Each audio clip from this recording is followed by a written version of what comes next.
Now we're going to talk about the answer and counterclaim. And this one is definitely going to be a little bit longer, but that's because I have multiple sections that I need to kind of talk you guys through. As always, I have attached a template for you to use, and I did give you some notes about it as well that we're going to talk about in more detail. And as always, make sure that you read and replace anything that does not apply to what you're drafting and remove all of my instructions. That would also include removing every single asterisk that you see. And like our other ones, please make sure that you bold this entire caption area. And our case in this one is going to be from the magistrate court, which is an inferior court. That means that in the event that there is an appeal, it first goes to Superior Court and then to the Court of Appeals and then to the Supreme Court instead of going straight to the Court of Appeals. So I wanted to show you one of these types of cases because it looks different than our other ones, okay? And that's because with it, being an inferior court, it's not a court of record. It's more lax in terms of its rules. So like the rules of civil procedure and stuff don't actually apply. You're not going to need that for this particular exercise, but just go with me here, okay? We're still going to treat it, more formally. Now, Jenna Mitchell is our plaintiff. Kate Foster is our defendant. It is in the Magistrate Court of Gwinnett County. This is the title of the document. It's a dispossessory proceeding. And our court case number is 23M 1975. Now, again, we know that it is in the Magistrate Court of Gwinnett County. We know our plaintiffs are Jenna Mitchell and Kate Foster, and we want to make sure that their names are in all capital letters and bolded, by the way. Versus is lowercase and bolded. And our titles for the plaintiff and defendant, they are indented and they are just the first letter uppercase and bolded. We want to make sure that we have our line. And then our civil action file number we actually have. So we want to make sure that we put that in there and remove the line. Next is our answer and counterclaim, which is not only bolded, but it is also underlined and centered and in all capital letters. Then we're going to put our defendant's name here, which is Kate Foster, just standard first letter uppercase. Represented by the attorney. I think it's Emma Baxter. I might be wrong on that one. And we're going to draft essentially 3 documents kind of into one. We have the answer, the counterclaim, and the affirmative defenses. And we're going to start with the affirmative defenses. But let's talk about some additional information that we actually know from the client first. So we know that Kate Foster hired our boss, right? And it is for an eviction, and it's where Jenna says that Kate has failed to pay the rent, that she's not giving up the home, so she's a holdover tenant, and that Kate owes $2,710 in back rent, $23.33 per day, and $206 for the cost of bringing the action, okay? Now, it says down here, our client said that Kate attempted to pay Jenna the rent, right? But she refused to take it. And there were multiple attempts to also get her to fix a plumbing problem that had been ignored and was the responsibility of the landlord. And during the most recent issue, the toilet backflowed into the basement, causing permanent loss to Kate's items that were in the basement. So she had an amount of loss in the, it was $4,590, and that she was the one who ultimately had to hire the plumber to handle handle the issue, and she paid the bill, which was $5,764. Now, we also know that she had no formal lease because after it expired on the first year, she became a month-to-month tenant, okay? And you were asked to research what that time frame was for a tenant at will, okay? Because Jenna gave her 1 month. Was 1 month enough? I don't know. You'd have to research that. Now, it also says on that date, Jenna had the utilities turned off, which were part of the monthly rent that was due on the first of each month. and she's lived in the home for 4 years. Okay. So Kate's requesting that she be given proper notice by law and reimbursement for the plumber and the damaged items. And she's willing to concede that she owes that rent, even though Jenna has refused to take it. All right. Now, we're going to go and break this down into much smaller chunks in just a second, but I just wanted to kind of go over with you the basics of this particular fact pattern. Now, we're going to start with the defenses of law. So, as you notice, the title is bolded, centered, capital letters, and underlined, just as if it is the title of a document. Okay, so make sure you do that. Now, you're going to want to keep every single ounce of this part right here, where it says defendant in the above styled action sets forth below her affirmative defenses. You can change it to their, you can change it to his. It doesn't matter if you accidentally leave it in as a her and it's a him, vice versa, it doesn't matter. But each affirmative defense is asserted as to all claims against her. By setting forth those affirmative defenses, defendant does not assume the burden of proving any fact, issue, or element of a cause of action where such burden properly belongs to plaintiff. Moreover, nothing stated herein is intended or shall be construed as acknowledgement that any particular issue or subject matter is relevant to plaintiff's allegations. So basically, we're going in here and we are putting forth why the plaintiff should be barred from getting any kind of relief, okay? Now, as you can see underneath, we have, it's just like the numbers on our paragraphs, except we have it listed as the first affirmative defense. And we have another one down at the bottom. This is where I have it so that you can continue going. Don't make the mistake that I did. Keep your spacing equal. You want to space in between each of the labels and then your paragraphs. Some of you are, having that space underneath like 2 of them, and then you're not having a space underneath the next ones. Don't do that. Also, again, if you happen to backspace up to the like where it says first affirmative defense or whatever, you hit enter, please don't leave everything centered and underlined. Make sure that it is left justified and no underline. Now, it goes back to say, as a separate and distinct affirmative defenses, defendant avers as follows. Avers meaning states, says, whatever. Now, the first one we always keep too as a general one. That way, in case we miss something, we're saying we've denied it anyhow. So as a first separate and distinct defense, defendant asserts a general denial as to the allegations contained in plaintiff's dispossessory proceeding that are not clearly and specifically admitted herein. Okay? All right, so then we have as a second separate and distinct defense, notice that it says plaintiff asserts, and that's because you can have like counterclaims and stuff that you need to go back and answer. Make sure it says defendant asserts, and let's go back and look at the fact pattern and kind of see what we can work with. Well, first up, we have that Kate attempted to pay Jenna for the rent, but she refused to take it. So that sounds like it's a pretty good defense. Like, why can you refuse to take my rent and then come to the court and tell them that I didn't pay the rent? So you would come back over here and put that the defendant asserts and then spell that out for them, like let the court know what happened. Again, you don't have to put in these big long paragraphs or anything right here. You just want to sit there and explain that in a very short and concise sentence what it is that we're talking about in regards to that. And maybe you choose that you don't want to use this one. Maybe you don't think it's good enough to be something that bars it. I'm just going through and showing you my particular thought process and what I'm pointing out for you. Or I guess what I can point out for you. The next one would be multiple attempts to get her to fix a plumbing problem. So could we talk about maybe the fact that there was maybe, some sort of breach on the duty of the landlord for doing their part, right? Because we want to maintain, a habitable premises.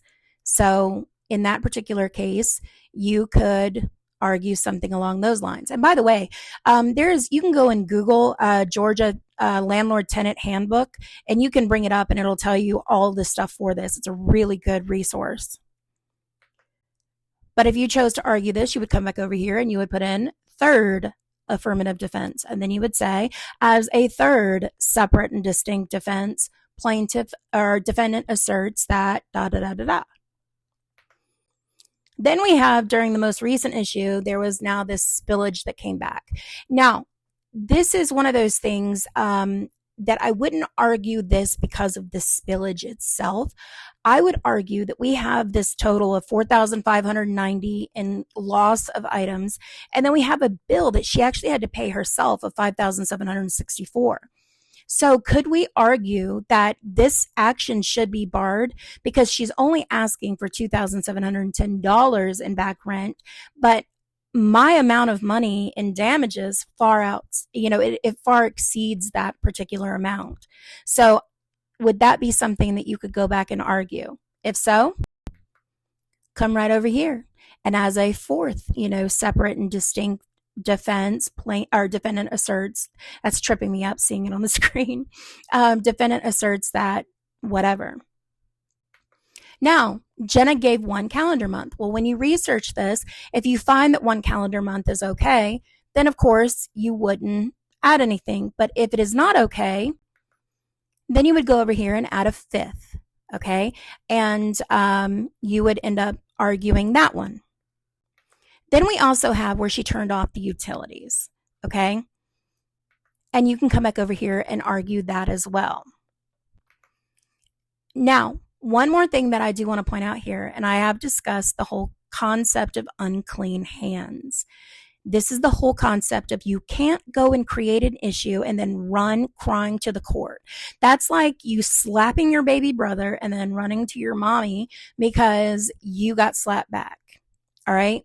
You can't poke it, the bear, and then whine about being bitten. That's not the way this works. So you can argue the unclean hands doctrine in this particular respect, because the stuff that the landlord is doing is quite dirty. All right. They're creating this situation and they're making it so that it's coming into court because of exactly that. They're whining about something they've created. Now, you'll continue to add whatever affirmative defenses that you want until you get to the end and you have no others. But then you will add one more. And it will not just say affirmative defense at the top. It will say, 5th affirmative defense or 6th or 7th or 8th or whatever. And you will put in here as an 8th or as a 7th or whatever. Separate and distinct defense, the defendant answers plaintiff dispossessory proceeding as set forth below. And as you see, we're now going into a new document heading, which is the answer. Now, the answer in and of itself is going to have to refer back to the document that was filed in court, okay? But let's get it set up first. Again, it's like its own separate document. So it's going to be in bold, centered, underlined, all capital letters.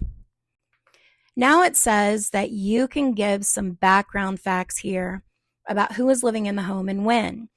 You want to be as specific as possible without giving information that's not relevant, okay? What we do know about this situation is that Kate has lived in the home for 4 years, okay? And we know the address of the location. So we want to make sure that we put in there that she is, a tenant at whatever address, and has been for the past 4 years. That's the basic information that we need for right now. Okay. That just sets up why she's in court, basically. All right, so over here we have the check boxes plus the amount of money that is being claimed to be due to Jenna Mitchell. So I want to stress here that it says that other types of petitions, this would say as to paragraph 1, right? But we have to figure out how to answer this when it doesn't have a paragraph 1. All right, so we're going to quote the words.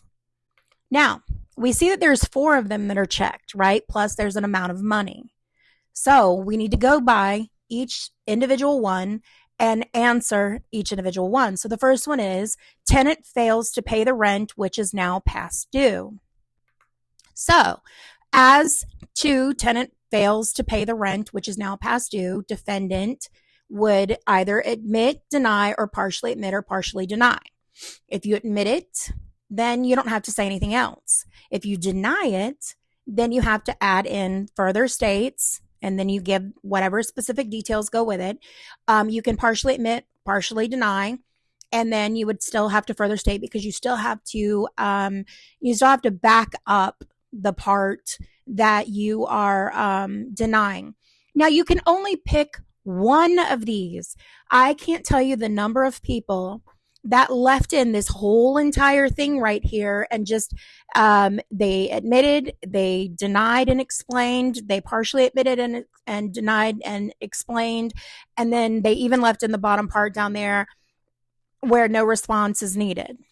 We don't do that. We're picking a lane. I gave you this so that you would know that you could pick from this list of things, right? So you not only are going to pick one of them, you're going to make sure that you backspace it up to where it says defendant and make sure that it is properly spaced out right there because there's room on that line still. It looks ugly if you don't have it up there. But anyhow, so remember that we have to pay attention to the words because words matter. All right. So does she owe back rent? Well, yes, she said that she tried to give the money to Jenna, but Jenna refused it. Okay. Now it says tenant fails to pay the rent, which is now past due. Did Kate actually fail to pay it? Or did Jenna fail to accept it? All right. So there's two different things we're going to argue here. So when you're looking at it in that respect, you're going to pick which lane you want to go down because you can partially admit, partially deny, and you can say, like, she admits there's rent that's due, but she denies that she failed to pay it because she attempted and the landlord refused to take it. Or you can straight out deny it because it's about failing to pay the rent. And she didn't fail to pay the rent. Again, the landlord failed to take it. All right. Or you could admit it because due to the landlord failing to take it, she failed to pay it. All right. Again, pick your lane and argue it and then delete everything else. Now, next is that the tenant holds the premises over beyond the term for which they were rented or leased to tenant. Okay. Now this one right here is, you're going to have to go back and look at the time frame in which she lived there, right? But you're going to come over here and you're going to go to paragraph number 3 and you're going to put as to tenant, whatever it said, and put all the wording there and then put your comma and defendant, admits, denies, partially admits, partially denies. Again, you're going to argue whether or not she is in there. This is where you can look at arguing notice. You can argue that her lease is now month to month. You can argue that it's month to month and she didn't receive notice and she doesn't actually owe the rent because there's more than enough money that's due to her that makes it so that she doesn't owe anything. You can argue a whole plethora of things right here. But again, just make your argument. But you're going to admit, deny, partially admit, or partially deny, and then explain any denials. Next, we have tenant is a tenant at sufferance. Okay. And again, this is going to really kind of be the same thing that you have for the tenant holds the premises over. And you can argue the same things, but instead of repeating yourself, you would just simply put discussed supra, SUPRA. That means that you've already discussed it above. Or you can say, If you've got more that you want to add to it, because you're still going to want to admit or deny. If there's a denial, you can put, defendant partially admits, partially denies, as discussed supra. But if you only partially stated something, you can say, partially admits, partially denies, or just denies, as discussed supra in part. Furthermore, defendant states, and then continue on with whatever it is that you're going to say. All right. If you have something, by the way, that you want to put for, like, you haven't talked about it yet, but you're going to, because maybe it's something that's going to come up in the counterclaim, you can put in there discussed infra, and that's INFRA. That means it's discussed below. And you don't have to point to where it's at in any of that stuff. If you're going to go to law school, learn to rely on those, because they're going to save your butt when it comes to the essay writing that you have to get good for in terms of the bar. Now, you're going to go back over here and remember that these are for you to add in new paragraphs. So we're going to go to number 4, right? And number 4 is just all. And the reason I put this in here is because you will have people who will like check things, and they absolutely will write something halfway, or they'll like start to write something and forget that they've written something, and it might not make sense. I mean, there's a whole bunch of different issues that can play out here, right? But I wanted to give you one that's a real world scenario that actually has this. So this is where we're going to put something like, because we don't know whether you need to admit it or deny it or what, because we don't know what all was supposed to go to, right? So we want to put something like, defendant states that no response is required. To the extent a response is required, defendant denies the allegations. And you don't have to go with any kind of denial after that fact. Okay, you don't have to explain anything, because you don't know what you would be having to explain. All right, so just cut it off right there. Now, last but not least, you have this amount of money. So you should have 5 paragraphs total that you are responding to. All right, plus your background paragraph. Then we're going to go in, we're going to discuss the money, and you're going to come back over and you're going to set up a whole new paragraph. And again, you're going to either admit, deny, partially deny, and then explain yourself. And again, you haven't fully discussed the amount of money yet, so you can still put it in there and say, discussed infra, after you address what the money is. Like you can say something like, plaintiff owes defendant X amount of money for, losses and a repair bill, discussed infra. Or you can go ahead and discuss it now, and then later on when you bring it up in the counterclaim, you can say discuss supra. Okay? Now, let's go to our counterclaim. This is its own document too, so we're going to capitalize, center, bold, underline, just like it would be for any other document. Now, because it's a counterclaim, it really is kind of its own standalone motion.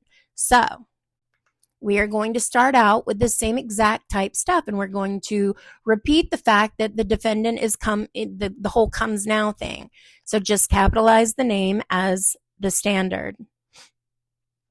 All right, then you're going to need to fix your paragraph numbers, because I don't know what you were going to end up putting in there. So add your paragraph, and then we're going to keep this one, okay? So any admissions, denials, or other information contained in paragraphs 1 through whatever above are incorporated herein as if restated in their entirety. Leave off my little part in the parentheses, okay? This just means you don't have to, repeat yourself over here. You're saying, I'm bringing all that over here, and I'm incorporating it into what I'm saying over in this particular portion of this document, okay? As you see, paragraph is uppercase, so is 1, and then through whatever, that would also be uppercase. Now, we go back to our same jurisdictional statements, all right? It is just like any other petition. So you're going to repeat But this, instead of it being plaintiff and then defendant, we're going to put the defendant and then the plaintiff. So in this particular case, defendant is a resident of, I think it was Cobb County, and is subject to the jurisdiction of this court. Again, you want to take out my little instructions down there. Then we're going to have where the plaintiff is subject to the jurisdiction and venue of this court by virtue of having filed their dispossessory proceeding in this court. Therefore, jurisdiction and venue for this counterclaim are proper in the magistrate court of, it was Gwinnett County. Okay, so let me explain this. So you might, this is connected to real property. So this would be in the jurisdiction of Gwinnett County anyhow. But in the event that it's not, maybe it's just a small claims thing. You might have somebody who doesn't live in the county, and they have originally filed it where the defendant lives, right? And it's one of those things where, by filing it, you are waiving, your right to a trial by a jury in your particular county. So by virtue of filing, you're saying, I'm submitting to the court in Gwinnett County. So that court's going to be able to take jurisdiction no matter what. Okay. But again, we know this is connected to property, and that just is what it is. Now, right here, we have where it says, start laying out background facts leading up to what is being claimed as a violation. Make sure that you do it in small paragraphs, okay? So this is where you're going to start going back to that other information that the client gave and start pulling from that to show where the landlord owes you something. All right, so we have where she had this plumbing issue. And this plumbing issue was reported to the landlord multiple times. She failed to fix it. It ended up causing a backup that created the spillage into the basement, which damaged the items. This right here can be 1 or 2 paragraphs. And you can also include in, then you're going to have something about, because, the multiple times had been ignored, and maybe you want to make it so that your stuff was damaged, and now you were forced to pay this repair bill yourself. Then you would make it, a paragraph about that as well. Again, you can add things to it as long as you're not changing the overall gist of the hypothetical itself. Okay. But, again, you want to go through and add that stuff. Now, remember, she's also arguing that she didn't get enough notice. All right. So in that particular case, you could argue that, she is requesting notice. You could argue that because this stuff has been damaged, maybe it was sentimental. Maybe the fact that her utilities and stuff were cut off and she was forced, to have to come out $5,000 for a plumber. Maybe there's some emotional damage that you want to argue as well. I don't care what it is you want to argue in that respect. Just make sure that you add all of those in individually, right? But we're just looking for the violations themselves. We're giving our cause of action. All right.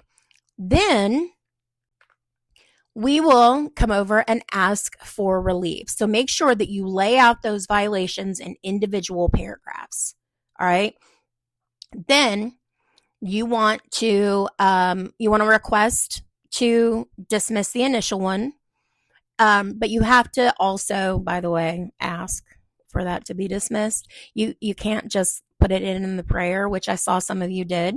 So you would lay it out right there, that you're asking the court, defendant is asking the court to dismiss the dispossessory proceedings.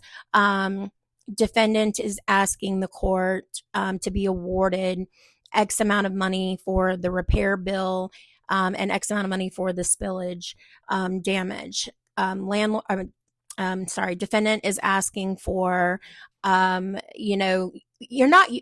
thing of it is with asking for notice to be given, the court can't force that, okay? But the court can make it so that, maybe they wipe out the amount of money that is due. The reality is, though, I wouldn't put in anything about admitting that there's an amount of money due, like specifically, because we want the court to be so mad at the landlord for like what it is that they've done or their lack thereof, that we want the court to throw that aside. Basically, we want them to have to, we want the landlord to have to eat that money, right?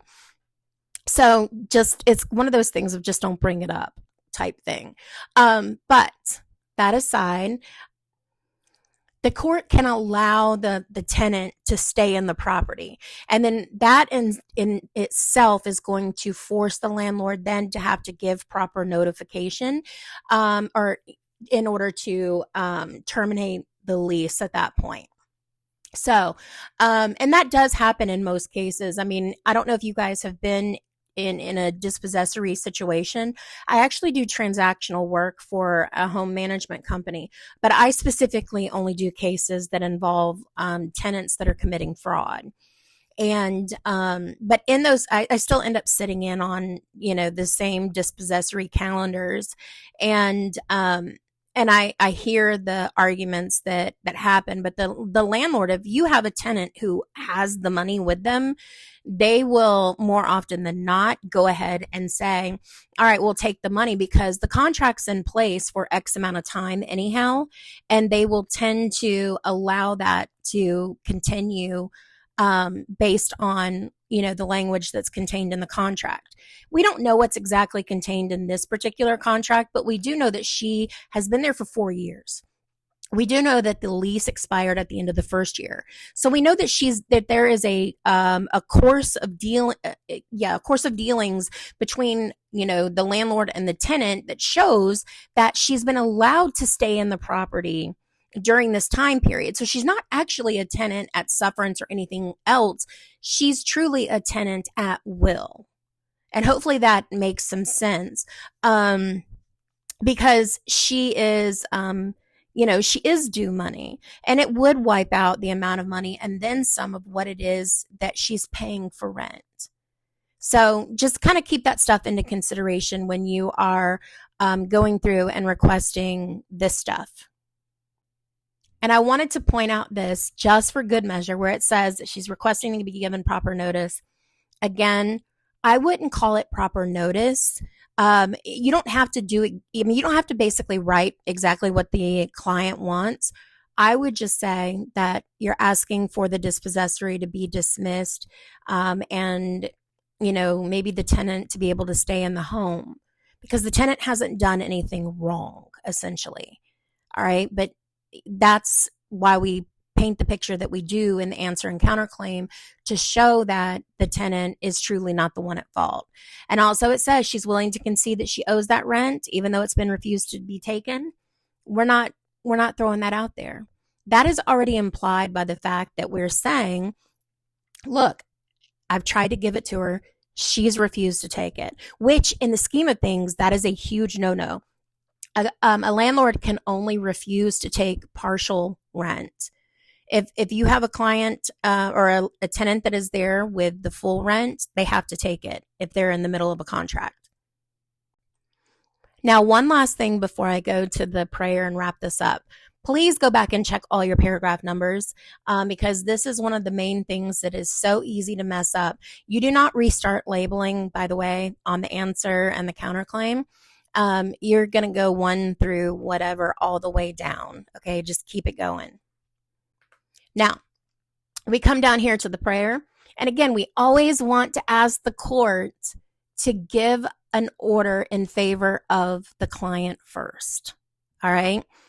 And then we want to ask for whatever else. So in this particular respect, we know that she wants the money for the repairs, and she wants the money for the other stuff. If you asked for pain and suffering, if you asked for anything else, if you asked for the dismissal, again, all of those things get taken into consideration right here and just summed up very, very quickly, very briefly.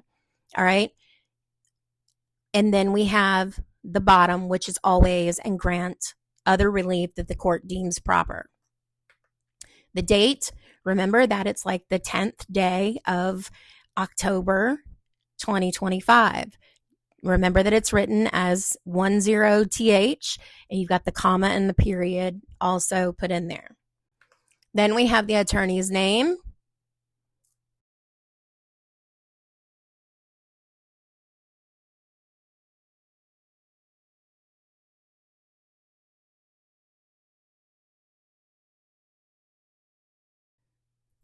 And last but not least, don't forget, do not sign anything on this line. And that's it. Let me know if you have any questions. Bye.